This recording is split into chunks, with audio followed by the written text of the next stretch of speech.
Live. Welcome back. Hello. Okay, so I hope everyone's doing well today. I'm going to go ahead and do a live for a little while, see what happens. We're going to go free form. You can ask me whatever you want if you have any questions, comments, concerns about what I do. My name is Jason. If you don't know me, I post about vegan content online.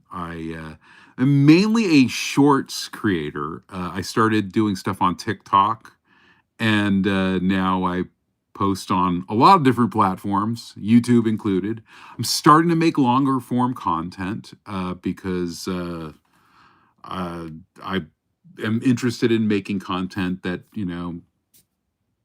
tells longer stories, that adds more detail. But I'm actually really good at making short form content, and I really enjoy making short form content that's impactful. Um, anyway, I hope everyone's doing well out there. And if you have any questions, today I posted a video about making a breakfast burrito from a scallion pancake. And it came out pretty well. And and then also I'm posting a longer video about how to make the vegan egg. I mean, I show how I make it, but I think that there's a lot of misconceptions about how to cook a vegan egg. And I've always been like on the forefront of talking about all the different ways you can make vegan eggs. I've used all sorts of different ingredients. I'm all about experimentation and making, depending on what I'm doing. Today I made a vegan egg from. Oh, oops! There's my. Today I made a vegan egg from mung beans, which is the same main ingredient that is used for the vegan egg and Just Egg. That's the off the counter mixture that a lot of vegans and people, plant-based people, like to get. I personally make my own, and I feel like my recipe tastes better and is way cheaper. Discontinued Next Milk. I don't know what that is. How's it going? I'm in Next Milk. I don't know what that brand is. I've never heard of that brand before. I'm gonna look it up. We're in a place right now where there's a lot of Silk. It's a Silk. It's a product by Silk. Next Milk. It's interesting. Silk is a company that's owned by a major conglomerate called Dannon. And Dannon went ahead and they bought Silk.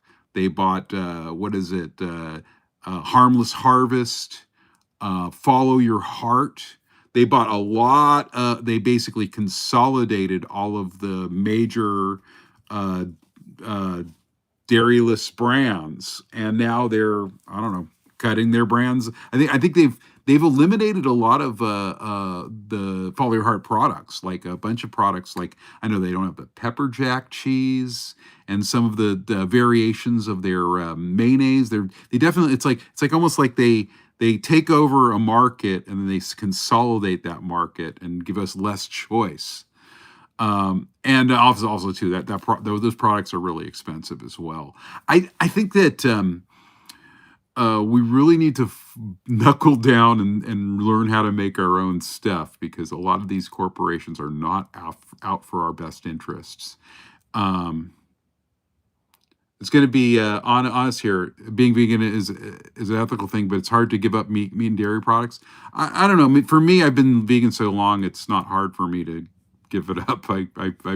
I've done without for so long that it's not, to me, it's not a big. I mean, obviously, I'm like lactose intolerant, so if I drink any milk at all, I just get like ill.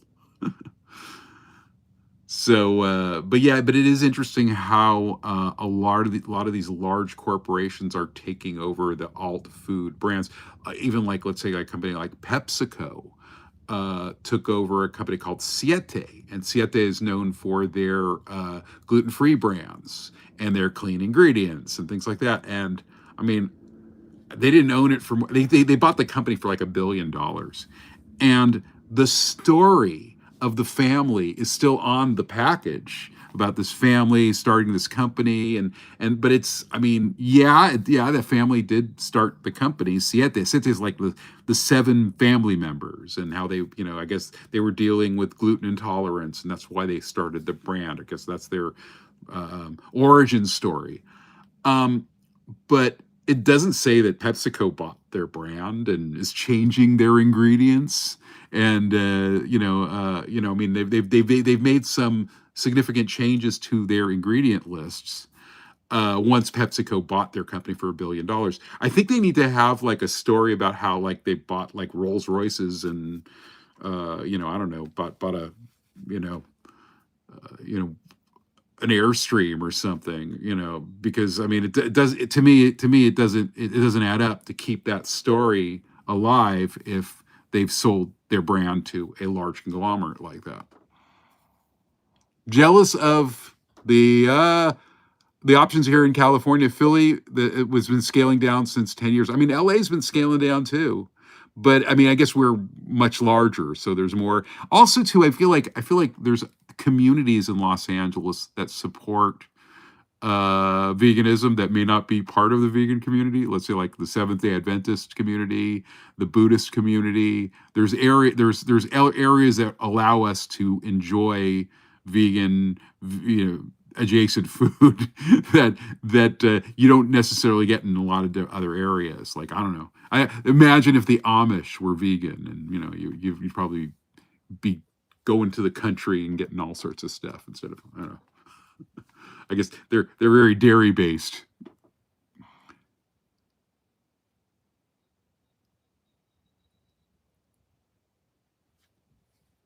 In your opinion, what will it take to start the next wave of vegan influencers and business interests? So many influencers in the 2010s used research, sports, and ethical arguments and data.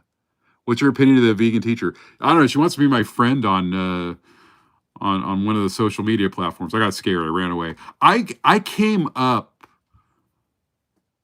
on TikTok when Vegan Teacher got canceled, and so I got a lot of abuse.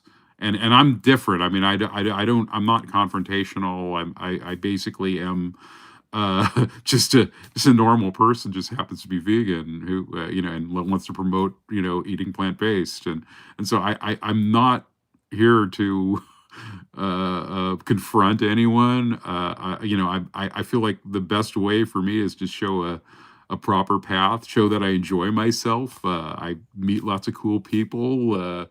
I'm my family's not vegan. What am I gonna do? To throw them out of the house? Um, yeah, when you say new wave of vegan influencers, I mean, I don't know. I feel that there's a lot of different things. I don't think the vegan community, whatever it is, doesn't necessarily support vegan influencers per se. I mean, there's definitely a community of people that are focused on outrage. I feel that's the I don't know, the commodity right now. Everyone's like outraged and pissed off about this or that. Um, I always think, what can I do constructively? Like, what can I actually do to make a change? And when I wake up every morning, because I have some time, I've allotted special time in my life to creating good messages, making delicious food, trying to put a little sense of objectivity and journalism into the world. I also, I don't consider myself a cheerleader, but I think that I'm on the side of right. I'm on the side of reason, and it's important to have knowledge to back up the ridiculous arguments that come at us. But I mean, most of these arguments that come at us, I know vegans create more, you know, death because of crop deaths. So, I mean, these ridiculous arguments, um, they're not in good faith. They're just um, basically window dressing for just creating some kind of diffusion or outrage. I think I'm really the worst nightmare of people that are on whatever the meat and dairy industry, because I'm reasonable. I show good recipes. I show a course. There's a way we can make sense. Also, too, the making things affordable. I mean, just egg. Like I did a recipe this morning where I made mung bean eggs. Okay, just egg is like where I am. I mean, I think it's cheaper in some places like Walmart or Aldi or something, but it's like $10 in Studio City where I live. Okay, like, and you get like a little tiny amount for it, and it's this vegan egg. It's called Just Egg, and you're talking about packaging. You're talking about a product that's causing waste, things like that. It's like, okay, buy mung beans, soak them, a few ingredients, and I can make the same amount that they charge $10 for like, I don't know, 50 cents, 75 cents. Like, I mean, it's just, I mean, so we need to learn more about cooking these things and saving money and not relying on packaged items. I mean, similar. I mean, again, I understand. There's a lot of people that have like they work hard. They don't know how to cook. They whatever, and then these products help them, and they like them. They like the taste of them. I'm not arguing with that. I'm just saying that these products are not going to be around if they're not making money. And from my point of view, from what I'm seeing, what I've seen in the landscape with like Beyond Meat and all these other companies, they are not profitable companies. They've been relying on Silicon Valley money to survive. And so eventually, they got to pay the piper. They got to perform. I mean, look at Beyond now. They came up with like a power drink, like a soft drink. They're just grasping at straws right now because they're not a profitable company. They lose millions of dollars every quarter, and now they're trying to do something to become profitable. And it's not a reflection of the vegan community. It's a reflection of this kind of capitalistic Silicon Valley, speculative thing that was that supercharged all of these plant-based products, and every time they would sell a product, they lose money. And the other thing too is like with Beyond, we know how Beyond is doing because they're a publicly traded company. A lot of these other companies, I don't know. I mean, that's why when you go to a specialty store and you get a specialty vegan product, it's expensive because the issue of scaling, all these other things. We're talking about smaller companies. Now, obviously, these larger companies, I mean, they were fueled by speculative investment. I mean, and now, I mean, Beyond's like a meme stock. I mean, let's see what Beyond is, where it's trading at right now. I always check.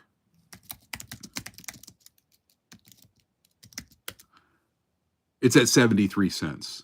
At one time, it was like over like $260 a share. Now it's at 73 cents. If you invested, I don't know, $10,000 at its height, I mean, you'd have, I don't know, $20.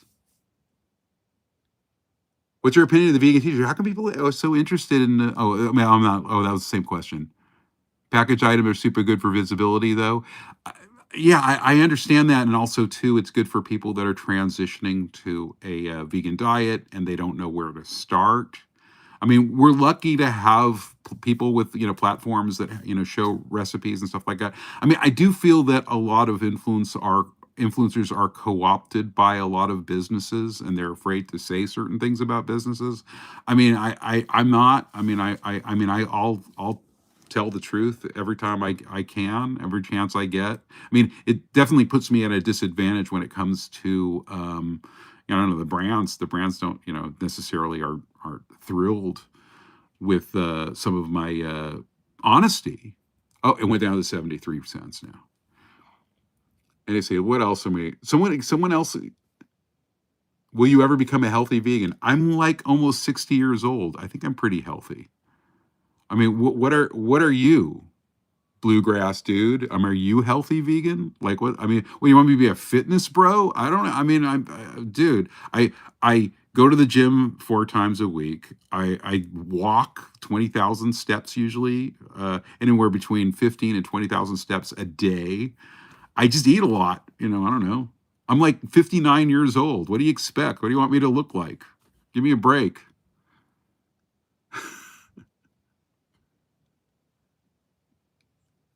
What's my name? My name's Jason. Your name's Ahmed Mohammed Darwish from Egypt. Well, pleasure to meet you. 60, you look young. Well, that's what I mean. It's weird too because like a lot of times when I'm doing the influencer stuff, people expect me to be like a young like be they seem like I'm younger than I am, whatever. I feel like I look like a middle-aged man. I don't know. When it comes to being healthy, I feel like the vegan lifestyle is not a. You can be vegan and not be healthy. You can eat all sorts of delicious fried foods. I keep a balance. I don't. I make a lot of my own food. I don't eat a lot of fried foods. I don't. I try not to eat out. A lot of times, the only times I eat out is to promote a vegan business, and then I'm obviously eating like something fried or things like that. But I do feel like I don't know. I feel like these like backhanded like issues where someone makes a comment. It's more of a they're not asking a question. They're just confronting me about whatever how they think I am, how my life is. You don't know how I live at all. Armenian recipes, please. Yeah, I have some. I have been posting some. I posted dolmas. I have a good lemejun recipe that I want to post. Yeah, I've had it before. It's kind of a thing where there's just a lot of effort. I don't know. There's freaking. I grew up in an Armenian household, and there's just. There's a lot of cooking in it. There's a lot of effort that goes into the cooking too, and that's you have to make a commitment to say, okay, I'm going to make this. Anything else? Oh, we're still going. I think we're cooking today. Um, you're up for anything. Yes, me too. I feel that we have to understand that veganism is not a healthy diet. There's raw vegans that I don't know, you can argue whether or not raw vegan is healthy or not. There's people that are into I don't know, juice cleanses, whatever. I I am what you call a big tent vegan. I'm all about all the different choices that we have, and I want to show people different choices. I feel like too, instead of thinking, oh well, I'm going to do without eating a hamburger. Now you can eat a hamburger. You can get a hamburger that, and not only that, vegans try way harder especially when it comes to junk food, man. So it's like if you decide to go vegan, you're not limiting yourself. In fact, I would argue that if you go vegan, you're actually opening up all sorts of culinary possibilities in your life. You're learning all about like different cultures and different types of food, and you meet different people. And I don't know. Obviously, my experience is a little different because I come at this as someone who became like kind of unlikely influencer. Um, but it's amazing the things that I do and the people that I see and the people I connect with, and they wouldn't. If I was just a normie, I wouldn't have all these incredible experiences, and I wouldn't be able to share all these experiences with you. And I just meet a lot of people. I also feel that the way my brain is, I'm open to a lot of all sorts of people and all sorts of belief systems. One day I'm hanging out with some Seventh Day Adventists, and the next day I'm at like a vegan witch party where a bunch of witches are. It's just I'm able to, like a chameleon, be accepted and with all these different differing people with different views about the way they see the world. But the one thing that they do is they eat in a more ethical way, and it's just really interesting. I also am very interested in how, say, like Buddhist tradition exists within, like, a lot of Asian cultures, and veganism, eating tofu, eating soy, isn't vilified like it is in our society. It's like we got to get outside the box and understand that a large portion of the globe does not mix masculinity with eating red meat. It's just it's a marketing term. We don't want to be caught up in these marketing terms. I'm missing all these questions and stuff like that. Sometimes like I get this myopia where I'm just like doing my thing. Here, let's see what else.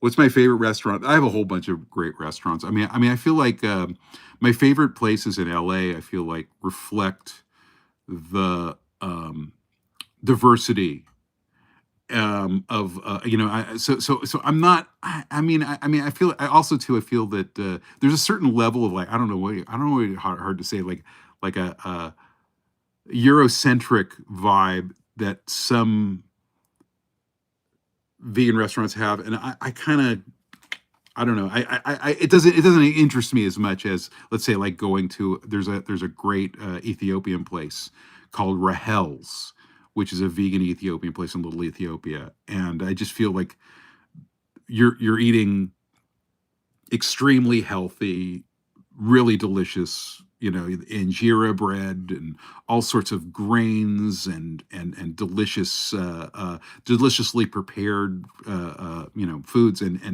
then I've been really enjoying going to Westminster and getting all sorts of incredible Vietnamese food. And there's a place called Wasen that's run by like kind of Buddhist group. And so it's this kind of situation where I feel that the strength of LA is the diversity and all these interesting cultures. And I'm able to partake in these cultural foods because we have our, there's some alignment with the way vegans eat and Buddhists eat. And, so that's I don't know. So that's sort of the vibe, when I say Eurocentrics, like I don't know, vegan Italian. I don't know. It's okay. I feel like there's certain vegans that want to have, let's say, a white tablecloth experience and go to Crossroads. And I've been to Crossroads, and the food's really good there. It's just to me, it doesn't excite me like, let's say, going to, you know, a really rockin' Vietnamese pho place or great Mexican like we have a El Cocinero Vegetinos. There's some really incredible vegan Mexican, some great pop-ups. So that to me, that's what excites me, like the hole in the wall, people doing like little gathering stuff, pop-up people just I just feel like they're just coming up instead of this kind of come to our whatever people expect, date night situation. And also too, like me being a middle-aged guy, a lot of times I go to some of these like tablecloth restaurants and they treat me like garbage. So whatever. I've had it. So they didn't know who I was. They didn't know what I did. It's happened a few times where I go to like, one of those fancy vegan spots and they see me and they're like, this guy doesn't look like the type of person that would come to our restaurant. So whatever. But I've had a couple happen a couple times where it's like, I don't know, whatever, man. Maybe that's not my vibe. I definitely would rather go to a hole in the wall than and I also feel like the value is there. Like, you can get so much more, in Orange County, than you can do, than West Hollywood. It's like you can get like maybe 3 meals or something at a small place, and it's family run, and there's more passion, and money's going to a better place than, let's say, I don't know, going to Travis Barker or to Kardashians or something. I just feel more comfortable my money going to small businesses than, whatever, I don't know, the 1%. How am I doing? Am I doing okay? Is this working out for you? Do you like vegan pizza? Sure, I like vegan pizza. Sure. We have kind of a vegan pizza crisis here in LA, but whatever, man. A lot of the like there was an incredible vegan pizza place, and they started adding meat and cheese to their. I'm sure they still make a great vegan slice. Plants are sentient beings, dude. Come on.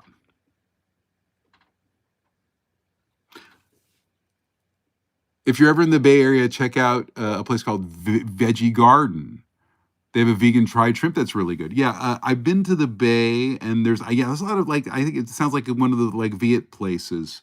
A lot of the shrimp too. I mean, I feel like I kind of know the vegan shrimp, the products. Some of the products are actually they actually already come fried, and they just fry them, and they have a great sauce or something they add with them.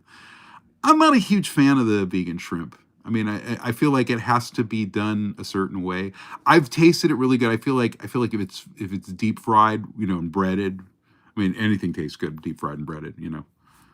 But again, on its own, I don't know. The cognac, it's made from cognac, which is the root, a root vegetable, and definitely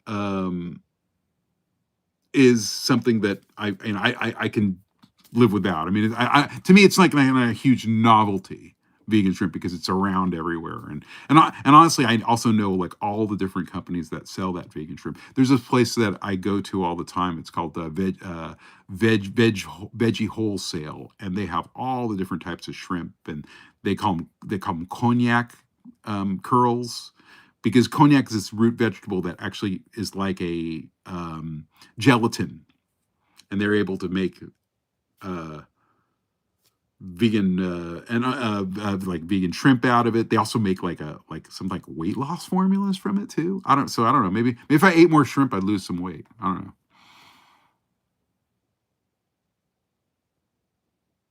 Is there like a troll in the chat, dude? Dude, you don't have to. What do you work? Do you work for the meat industry? Like, why do you bother us? Like are you getting here's the thing. If you're getting paid by like Tyson to attack vegans, respect. I mean, hey man, you're getting paid. I have respect for a working person. But if you're doing it for free, just stop, because you're just wasting your energy. Okay? So tell me if you're working for Tyson or JBS or the meat, and talking about, I don't know, Big Dairy. If you're working for them, then just keep on trolling, because you gotta justify your job. But if you're doing it for free, then you gotta change. You got it paid. Come on now.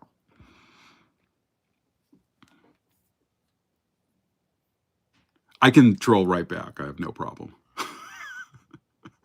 In fact, it's fun. It's fun trolling the trolls. They can't hurt me. I'm impervious. I've been trolled so hard. I've like it's like a trial by fire, especially when I'm like starting out on YouTube. The freaking middle schoolers going after me and stuff. Like, dude, come on.